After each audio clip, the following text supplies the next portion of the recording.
On April 5, 1968, Royal Air Force Hunter pilot Alan Pollock engaged in unauthorized low flying over some London landmarks before flying through the span of Tower Bridge across the Thames. This occurrence is known as the Hawker-Hunter Tower Bridge incident. His actions were intended to honor the 50th anniversary of the RAF's formation and to protest the Ministry of Defence for failing to recognize it. Due to British Defence Minister Duncan Sandys' 1957 Defence White Paper, the British defence industry experienced a shift in emphasis from manned aircraft to guided missiles in the 1960s.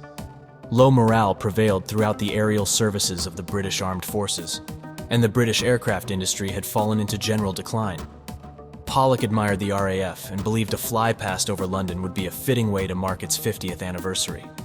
There had been a few parades and an official supper, but no flypast. He thought that this was a terrible slight. One thing that was in the Air Force's blood was that you celebrated in the air, not on the ground, Pollock, now 82, says in an article that appeared in the Daily Mail. He was serving with Num 1 Squadron, the RAF's oldest squadron at the time. As a result, he felt it was his duty to take the initiative in making sure the half-centenary was appropriately observed. Pollock made the decision to put on his own flypast.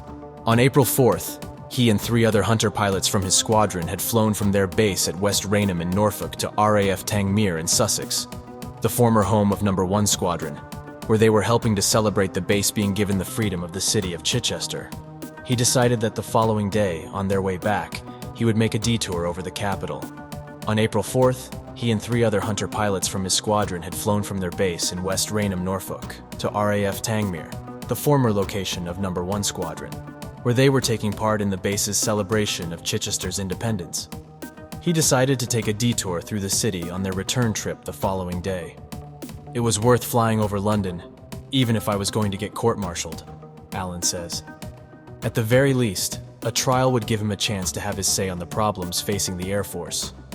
On the morning of April 5th, not long after takeoff, Alan separated himself from the other Hunters. By typing out coded messages on his radio transmitter, he informed his fellow pilots that he had lost visual contact and that he was having trouble sustaining spoken communication. He arrived at Heathrow Airport in a short amount of time, flying low to avoid commercial aircraft, and made a right turn to head for Richmond Park and then the Thames. As Pollock recalls, flying over the river would be the safest and quietest route through the capital. I went over the Thames because I didn't want to cause any trouble. Keeping to the middle of the river and keeping an eye out for helicopters, he descended to a height of around 150 feet before starting to fly over the bridges. Angry by defense budget cuts and what he perceived to be the Labour government's involvement in the lack of anniversary celebrations, Pollock made his way to Downing Street in Parliament. He could see Westminster in the distance as he crossed the Vauxhall Bridge. He turned on Hunter's throttle and started 3 low, loud circuits of Parliament, just as Big Ben signaled noon. I put the power on then. I thought, stuff it, let them hear some noise. The funny thing was that at the time, they were discussing noise abatement. Ian Duncan Smith's father, the Spitfire ace Wilfred Duncan Smith, reportedly claimed Pollock later that he heard his engines from the 6th story of the Ministry of Defence building while he spoke to Sir John Grandy, Chief of the Air Staff, according to the Daily Mail. Sir John looked up towards the sky, trying to see the plane. Duncan Smith had to put him right, telling him, "No, look down there." Meanwhile, Alan was searching for Downing Street. I wanted to make a noise over number 10 as well. I didn't have a target map, so I couldn't see where it was. As he flew over the RAF memorial beside Whitehall and continued downstream into the city, he waved Hunter's wings in homage. The airplane safely passed over London Bridge, Hungerford Bridge, Waterloo Bridge, Blackfriars Bridge, and Southwark Bridge. Then he was in for a surprise. There, staring me in the face, was Tower Bridge. I'd forgotten it was there.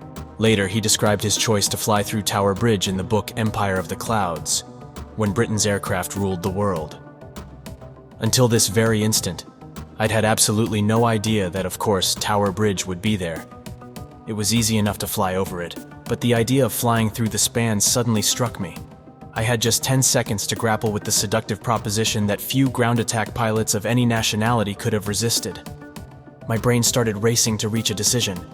Years of fast, low-level strike flying made the decision simple. Pollock added, right at the last minute, as my cockpit canopy was just below the bridge and the girders were all around me. In that microsecond, I remembered I'd got a tail fin behind and I thought, I'm going to lose the fin. The Hunter made it through somehow. A cyclist on the bridge lost control of his bike out of fear and tore his trousers. The Tower Bridge watchman, George Tapper, was nearby. There was the most thunderous roar. I looked up and whoomph, a big silver jet roared by, he recalled. He flew inverted over numerous airfields, Wattisham, Lakenheath, and Marham, while traveling to his base at RAF West Raynham, where he was formally arrested by Flying Officer Roger Gilpin an hour later. He was aware that his flying privileges would likely be revoked as a result of this show.